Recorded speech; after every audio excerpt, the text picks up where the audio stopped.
எல்லா கண்களையும் மூடி ஜெபத்தை சொல்லுங்க. எக்ஸாம் பயம் இருக்கா? அல்லது குறிப்பிட்ட ஒரு நபர் உங்களை சுற்றி கொண்டே வருகிறான். ஐயோ, என்னால இதுல ஜெயிக்க முடியல, நான் விழுந்துடுவேனா? பயப்படுறீங்களா? அப்படி ஏசப்பா சொல்லுங்க. உன் பாதம் கல்லில் இடராதபடிக்கு தூதர்களுக்கு கட்டளிடுகிற கடவுள் உன்னை பாதுகாப்பா. உன்னை அதுல இருந்து மீட்டெடுக்க அவரால் முடியும். ஒப்பு கொடுத்து ஜெபம் பண்ணுங்க. மனசு திறந்து சொல்லுங்க. ஏசப்பா கிட்ட சொல்லுங்க. இதுதான்ப்பா என்னால, எனக்கு இதுல பலத்தை தான், இதுல எனக்கு வெற்றி தான் சொல்லலாமா? எல்லாரும் கண்களையும் மூடி சத்தமா சொல்லணும் அவசியம் இல்லை. நீங்க ஜெபம் பண்ணுங்க.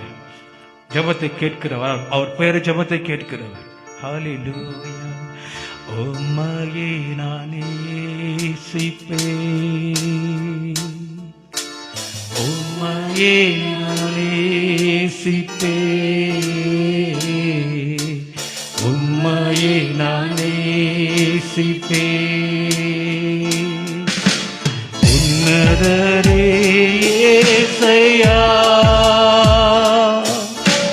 பாதம் அமர்ந்து ஆராதிப்பேன்.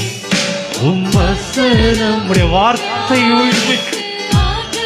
வாலிபன் தன் வழிகளை வார்த்தையின்படி நடந்து கொண்டாலே காத்துக் கொள்ளுவார்.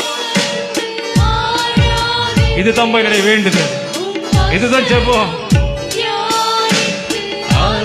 மகிழ்வே என்று புயல் வந்து மோதி தாக்கினாலும் எவ்வளவு நடந்தாலும் நான் அசைக்கப்பட மாட்டேன். கற்பாறையாக கிறிஸ்து மீது என்னுடைய கட்டடம் கட்டப்பட்டு இருக்கு. திரளான தண்ணீர்கள் சுனாமியா வந்தாலும் அசைக்கப்படாது. நான் அசைக்கப்பட மாட்டேன். சொல்லுங்க. ஒரே ஒரு விஷயம் முடிக்க போகிறோம். உண்மையை நேசிக்கிறப்பா. உண்மையை நானே நேசிப்பேன், உம்மையே நான் நேசிப்பேன், உம்மையே நான் நேசிப்பேன். உன்னதரே இயேசையா,